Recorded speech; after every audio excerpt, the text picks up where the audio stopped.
Good afternoon, Patriots. This is the American Vision, broadcast on the TLB TV network and brought to you by the Liberty Beacon Project. I'm your host, Bill Muckler, and I'm coming to you from my home studio in Cocoa, Florida, on America's beautiful space coast.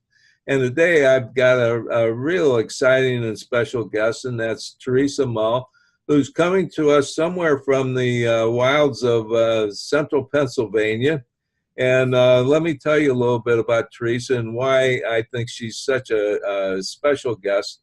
She's the editor of Gunpowder Magazine, which is something I think all of us that are watching this are really interested in, and we're interested in our Second Amendment rights, and we're interested in all of us have a love of shooting, and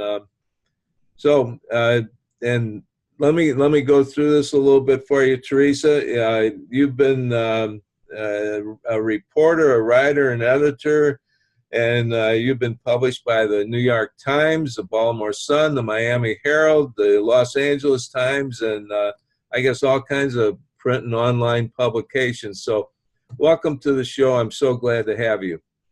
Yeah, thank you for having me. I look forward to speaking with you today. Okay. Now, Teresa, I know you told me off air that you don't like to talk about yourself, but give us a little bit of background of growing up in central Pennsylvania, where you went to school and that type of thing. Sure, yeah. As you mentioned, I grew up in the Pennsylvania wilds, it's called, which sounds more romantic and adventuresome than it really is. It's just kind of the middle of nowhere. But we like it that way. There's lots of open space and country and places to go shooting, which I grew up doing with my father and brothers and everything. So that's kind of where I learned to appreciate firearms and learn how to use them and just enjoy being outside in nature. So I was born in Phillipsburg. It's a little town of about 3,000 people near State College or Penn State area. We're in Centre County, so we're in the very center of the state. And I went to a little private Catholic school for 8 years in Clearfield, which I really enjoyed. There were 10 people in my graduating class in 8th grade, so we were like a family. And then I went to a Catholic high school in Altoona, Pennsylvania. And from there, I went to college in Texas, the University of Dallas, which is a small liberal arts Catholic school, which is actually in Irving, Texas, kind of between Fort Worth and Dallas. And I studied the core curriculum there, where you're required basically for about 2 years to everybody takes the same classes, and it's a liberal arts core curriculum. So you take science, an art course, philosophy, theology, literature, a little bit of everything, which I think is really, really valuable because I took a lot of classes that I might not have otherwise taken. I just wanted to study literature and books and anything to do with reading and writing, but I got so much value out of those classes I was forced to take. So I'm really, really glad I went to UD, and I made a lot of lifelong friends by going there. I also studied abroad. They have a Rome campus. So pretty much everyone, I think like 70-80% of kids do a semester abroad in Rome, which is really great. And we got to travel around Europe. So that was just a blessing that I had the opportunity to do that. Since graduating, I worked for a few kind of small and mid-sized newspapers. I interned in Washington, D.C. at a couple places. I interned for Laura Ingraham on her radio program, and then I was an editorial intern at the American Spectator. From there, I worked at Human Events, which it still is, but it's kind of defunct right now.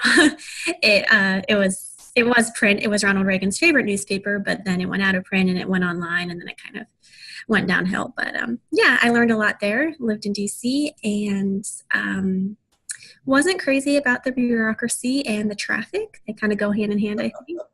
Government efficiency. So I got out of the big city and I moved to a tiny town in Idaho in Teton Valley. It's right on the border of Wyoming and Idaho, right across the mountain, over the mountain from Jackson, Wyoming, and Jackson Hole. Mm-hmm. So I was there for a couple years, and I did a few things, worked for a newspaper, got another writing job where I worked remotely, and I loved it. I miss Idaho, but I was pretty far from my family, kind of for no reason other than I enjoyed the beautiful scenery and nature and everything.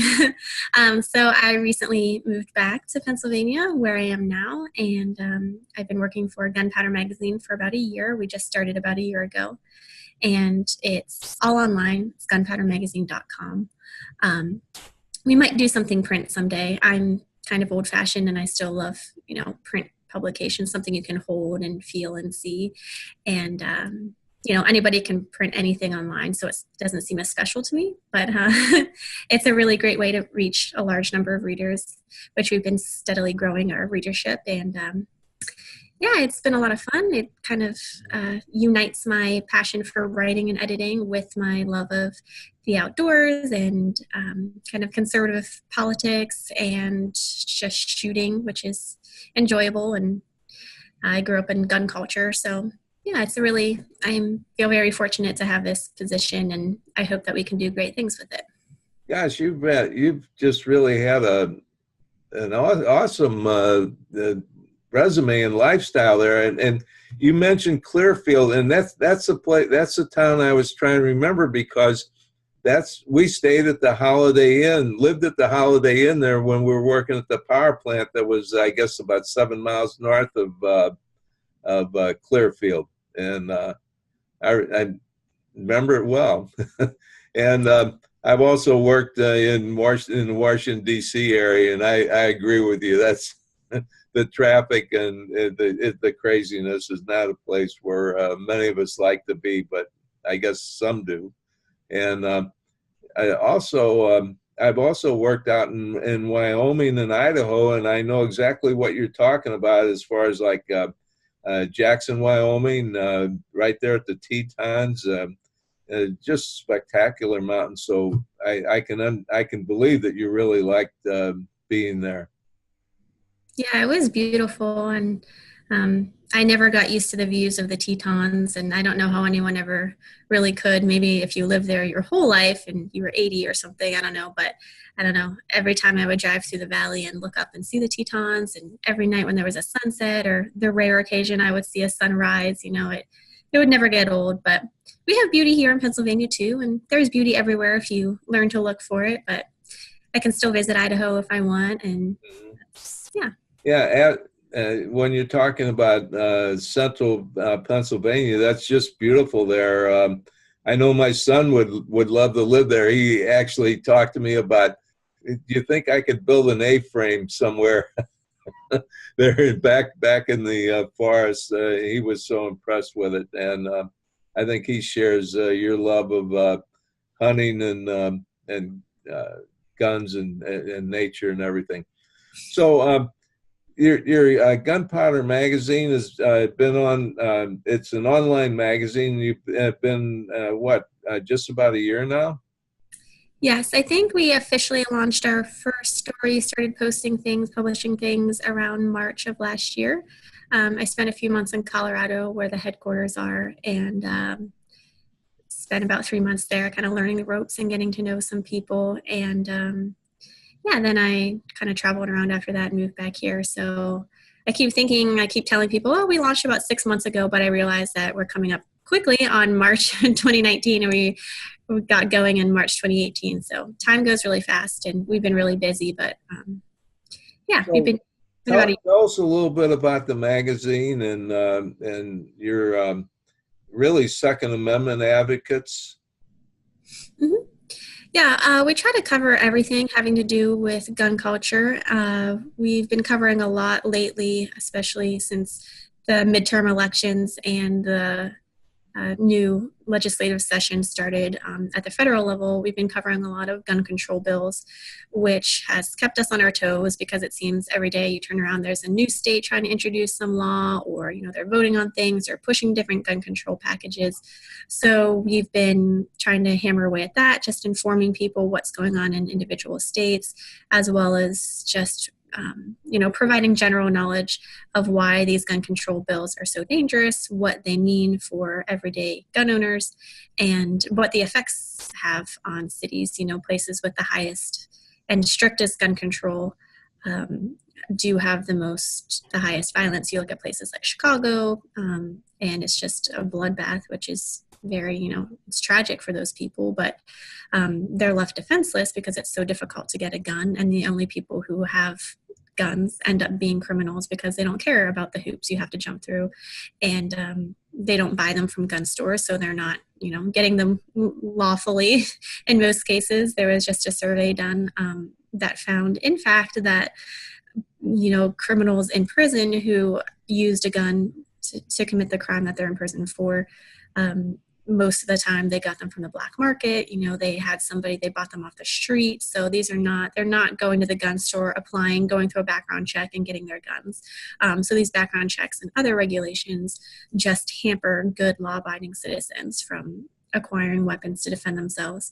And it's unconstitutional, and it's unfair, and it leads to more deaths. So that's kind of the darker side or the more serious side, I guess you could say, of what Gunpowder Magazine covers. We want to be the go-to place for all news regarding anything to do with gun control.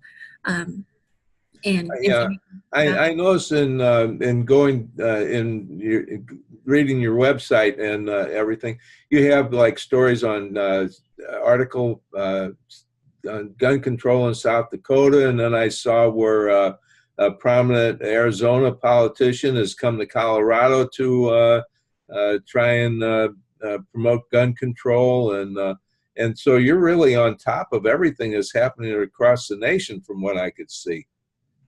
Well, thank you. Yeah, we try to be. We're a pretty small staff, and like I said, it seems like we're playing whack-a-mole every day. There's a new state popping up with something, and as well at the federal level, Dianne Feinstein just introduced her assault weapons ban again.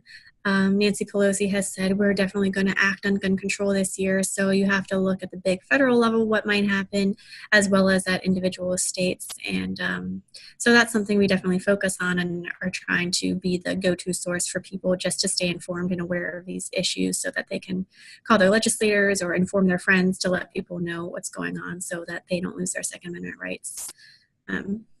And I also noticed in the magazine, in going through the various tabs, you also have information on new products and new weapons, new rifles and handguns. Yeah, that's the other part of the magazine that I love. We try to have as much variety as possible because there's so many facets of gun culture, which is something I love about it. You can be a hillbilly from central Pennsylvania, as, I sort of am, and just love going out into the strip-ins, as we call it, the old abandoned strip mines and shooting your gun for fun. Or you can be a diehard hunter, Rocky Mountain, going out and hunting elk or something and being really dedicated, have your special optics and your beautiful rifle. And, we try to appeal to everyone. Or you can just be, a housewife in the suburbs of, Ohio somewhere or something, and just want to have a little gun to carry around with you to protect your family, or when you're home alone, something like that. So there's so many different people who are from such different backgrounds who value guns and for different reasons, whether it be sport, self-defense, just collectors who see the beauty and the history of firearms. So we have a few different writers who are really experts in this field. We have some retired military law enforcement officer guys who kind of cover the guns and gear aspect because they know a lot more about it than I ever will. They've probably forgotten more about these things than I'll ever know. And then we do have, some collectors and people who really get into the history of firearms. And then we have our political reporters who are keeping every gun owner, regardless of why you choose to have a gun or care about guns, informed on these political issues that affect your right to practice your Second Amendment rights. So yeah, we try to cover it all. I think we have a little bit of everything, regardless of where you're concern for guns come from. And we also I've been trying to focus on Girl Talk, I call it, a little section on the website that appeals to women, talking about different ways to carry concealed because it can be a little more challenging for a female physique, and just talking about, different smaller guns that females can use, or addressing challenges that females specifically might have whenever they go shooting. So that's another fun thing we try to do. We try to do it all. Yeah, that's really. I'm so glad you mentioned that, because we're here in Brevard County and we have quite a few gun shops, and I used to live up in St. Augustine, and many places for enthusiasts to go and shoot. And what I've been hearing about a lot is that there are so many more women are going to the ranges, and what they're doing is they're buying handguns, and they're taking training lessons, and so really learning how to do it very responsibly. So that's something that I see is really becoming a trend in America. Am I correct on that? Oh, definitely. I don't have the exact statistics in my head, but that's a story that we've covered a couple of times. Every time there are surveys coming out and showing that women are just skyrocketing as far as obtaining concealed carry permits and buying guns, and that's a market and demographic that's really exploded in the last few years, which is really neat to see. The gun world used to be such a man's place. You go to a gun store, I think there's like one woman for every 10 men or something like that, which that's fine. Men are generally more interested in hunting, the outdoors, and things like that, and the technical aspect, but that's not, they're closing that gap. Women are. And even in the hunting and shooting sports industries as well, women are really being attracted and taking a look at that. And the nice thing is that gun manufacturers, companies that make accessories for guns and things, are starting to realize that, and they're making products specifically for women. A few years ago, there used to only be maybe one type of product that would, help a woman shoot better, or be produced specifically for a female. But now you have all kinds of options, and there's more and more every day, and women no longer have to use a man's product and kind of make the best of it. There are products out there specifically for the female in mind. So that's really great. There's also a lot more fun clothing, as far as like yoga pants that you can put your gun in and run, concealed carry purses. I did a story about a special shotgun stock for Remington 870s that is made in North Carolina, and it's produced by his name's Earl McLean, and he has been a shooting instructor for many, many years, and he's seen women struggle and get bruised cheeks and just not excel as much as they could or should if they had a product that fit them. So he took it upon himself to create such a product, and he just had rave reviews, and he looked at how females shoot, what their physical form looks like, and he made something to accommodate them. So that's happening more and more every day, and it's really fun to see, and it's making shooting a lot more enjoyable for a lot of women. That's really fascinating, and I didn't know all this, so this is really very informative. I hope that more women get involved, and actually, I guess it's really for self-protection. But the Second Amendment is really about protecting us against our government, and a lot of people have lost track of that. They think, oh, you just want the Second Amendment so you can go out and shoot on the range or go hunting or something like that. Well, that's a wonderful thing, but we really need the Second Amendment to protect us against the government, and that's what the original founding fathers had in mind. That was their thought on the Second Amendment. So your magazine is really Second Amendment advocates. Yes, we are. We're just very in favor of people having liberty and, kind of entrusting Americans to take care of themselves, to use weapons properly. We don't want to have to, be a nanny state and, watch people like their children. We entrust most Americans to be law-abiding because most of them are. And, liberal progressives like to flaunt this idea that if we have more guns, there's going to be more crime, which there are millions and millions of guns in America. And I was just at SHOT Show in Las Vegas, the shooting, hunting, outdoor trade show. It's huge. There's something like 60,000 people and acres of guns and firearms. And all of those people, I'm sure, own firearms, plural. And there was no incident there, nothing happened. These are all people who own their weapons for the reasons I mentioned: self-defense, sport shooting, hunting. Maybe they just like them, they think they're neat. And just because somebody has access to a weapon doesn't mean they're going to use them in a violent way. And most people don't, because most people have a reason not to commit crime, whether that be their own moral beliefs or, fear of punishment from, they don't want to go to jail, or, most people, at least for now, have control of their passions and have some sense of morality. So they're not going to do these things. And it's the few crazed, evil people in the world who are ruining it for the rest of us, or at least they're used as an excuse by politicians who want to control the rest of us and take our weapons away. And we're not the ones who need to have our weapons taken away, or the ones who need to be regulated, because we regulate ourselves. It's self-regulation.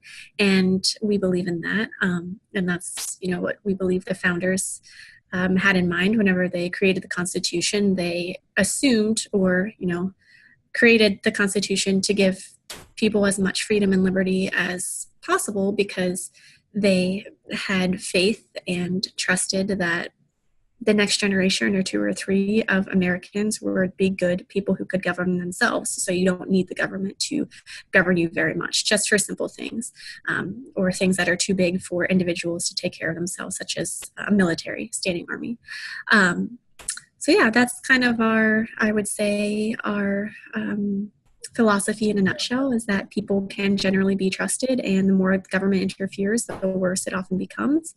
And more guns, as John Lott said, equals less crime, which is a proven fact. In places that have more firearms and less gun control, there is in fact less crime. It's having a firearm, or knowing that someone has a firearm, is a great deterrent to a would-be criminal. And research shows that even just brandishing a weapon, whether you're a woman and a man's attempting to rape you, I think, something like 80% of times, if you just even show the weapon, you don't even have to shoot it, it's enough of a deterrent to scare that person away. So these people who want to take away guns and make it really, really difficult to acquire a gun are really making people's lives more dangerous and putting them in more dangerous and potentially deadly situations.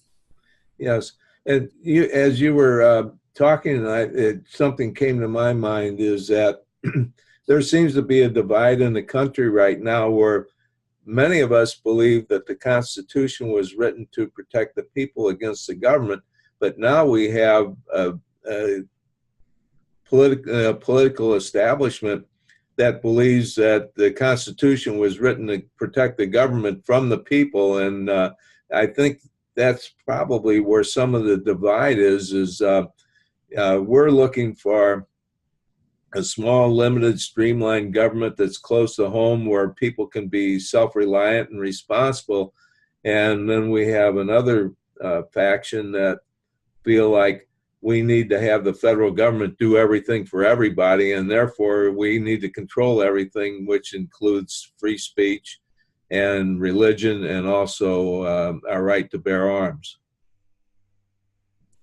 Yeah, that's a big problem whenever you start debating issues like gun control or anything else that has to do with big government versus small, kind of liberal versus conservative, is you might say, well, that's unconstitutional. That's not what the founders intended. And what I've been finding in a lot of these cases is that doesn't matter, that whenever these progressive politicians go to make laws, they don't take the Constitution into account. They don't care about the Constitution. And if you don't have that as the standard by which you're making laws, which it should be in our nation, because that is, our founding principles, lays it out there. These are the ground rules for lawmaking in America. If you disregard that, then sort of all your other arguments go out the window. So whenever you're arguing gun control with people and why it's it doesn't work for America and it doesn't adhere to our Constitution, oftentimes it doesn't matter. You're kind of arguing toward two different ends, and you're sort of having a parallel argument that is never going to meet because you're going in different directions. So yeah, a lot of if people don't care about the Constitution anymore, they don't regard it as anything to take into account whenever they're making laws. So if that's the case, it's really hard to argue, and it just kind of becomes a power of wills and convincing the American public to vote for them, to give them money, and to give them power ultimately. So yeah, it's tough, and but I'm hopeful, and we've seen that we have a lot of really patriotic, Constitution-loving gun owners in America. So I wouldn't get too downhearted just yet, but we have to keep up the fight for sure. Yeah, exactly, and that's the key word there. Keep up the good work and keep up the good fight. And as far as the Constitution is concerned, what I'm learning is I do a lot of speaking engagements, and at first I didn't know what I was doing, so I would try and tell everybody all about my book. And then I thought, no, I need to get more interaction, so I started asking the audience questions.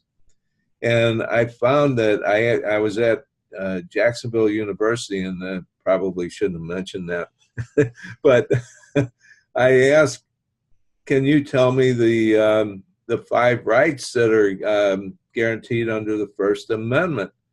And they could only name 3. And so I go to all these various groups, veterans groups and, community type groups. And I ask that same question, and I can never get an entire audience of maybe 50 to 100 people to actually be able to tell me what the 5 rights are guaranteed under the First Amendment. So what's happening is the people who don't like the Constitution have never read it and don't really understand it, and they've never, like myself, taken an oath to protect and defend it like I did when I became an officer in the Marine Corps. So that's really a scary thing. But what really attracted me to Gunpowder Magazine is that you all are really doing a great job in telling the story and letting people, giving people good information on the Second Amendment and the Constitution in general, I think. Well, thank you. Yeah, that's what we strive to do, because as you mentioned, if people don't know what their rights are and don't understand the Constitution, they're not going to realize when they're being taken away from them, or the rights that they actually have. They might say, I don't like this gun control bill. What can I do about it? But if they don't know that they have a right to self-defense, or the right to keep and bear arms under the Second Amendment, or even the right to free speech, or any of the Bill of Rights, then they're not going to know how to act. They're not going to know why it's constitutional or not. And so we just really seek to inform, even in a non-biased way. Sometimes we'll just write an article and say, this is what's going on. This is what the Constitution says. This is what pro-gun, this is what anti-gun people are saying, and let people kind of come to their own decision. But, I think whenever you write in such a way, just laying out the facts, that it's pretty plain for people to come to the truth of these matters and make up their own minds in the right way, pun intended. Okay. Tell everybody what the website is for Gunpowder Magazine, how they can get in contact with you. And I think your email address, I found your email address is actually on the webpage, isn't it? Mm-hmm. Yes, it is. Our website is just www.gunpowdermagazine.com. Pretty straightforward. We have a Facebook page, Twitter, we have Instagram, if anyone has Instagram. And my email address is Teresa, with no H, Teresa, at gunpowdermagazine.com. Oh, that's very easy to remember. Mm-hmm. Is there anything else you'd like to tell us about, or anything I forgot to ask you, or? Just check out our website, follow us on social media. We also have a newsletter that you can sign up for. It's just at the top of our website. I think it's on the right-hand corner. You can just enter your email address, and we will send you updates with our latest stories. Just inform you about all the gun control news you need to have, and you make sure you scroll through that email and click on all our good articles, because we include a lot of, as we were talking about, diverse articles having to do with shooting sports, hunting, adventures, military, law enforcement, all that fun stuff. So it's not just gun control, although we mix a lot of that in so you can stay informed. Yeah, so sign up for our newsletter for sure, and follow us on social media so you never miss a story. Okay, great. I'm glad you mentioned that, so people know where to get good up-to-date news.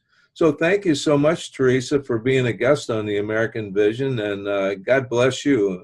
Really enjoyed having you on as a guest. Yes, thank you for having me, and God bless you too. Okay, boys and girls, I'm back after a quick commercial break, which most of you probably won't have to look at. And so I'm going to give you my own commercial break, and that's the one for 2020, A Clear Vision for America. But first of all, before we go any further, I want you to go ahead and check out gunpowdermagazine.com.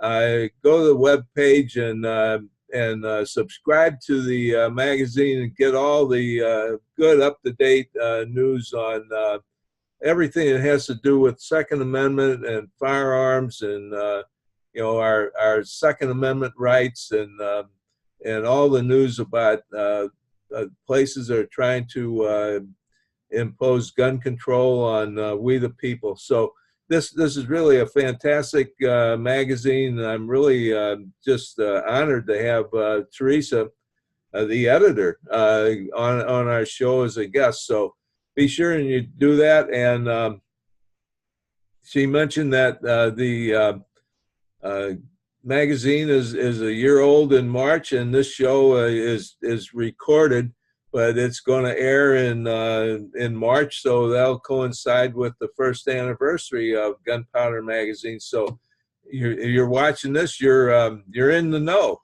So anyway, grab a copy of my book. Go to 2020, A Clear Vision for America. The book, you can find it by just Googling that. You can Google me. You can find Bill Muckler on Facebook. You can get me on Twitter. How do they say that? You can like me on Facebook, and you can you can link me up on LinkedIn, and you can do something with me on Twitter, and you can Google me and all the rest of that good stuff. In any case, all I really want you to do is read my book, right? Because I've got the solutions for what the issues that the political establishment has imposed upon we the people. So thank you so much for watching. Thank you again, and God bless you all. God bless our armed forces personnel, and God bless our law enforcement personnel. All of them are always in harm's way, and they need to have our support. So God save our America. Oh, I forgot the one thing I always have to remember. Where there is no vision, the people perish. That's Proverbs 29:18. And where the American people have no vision, Americans will perish. So remember that. Have a clear vision of America, and you can learn about that in my book. God save our America. We need you now more than ever before.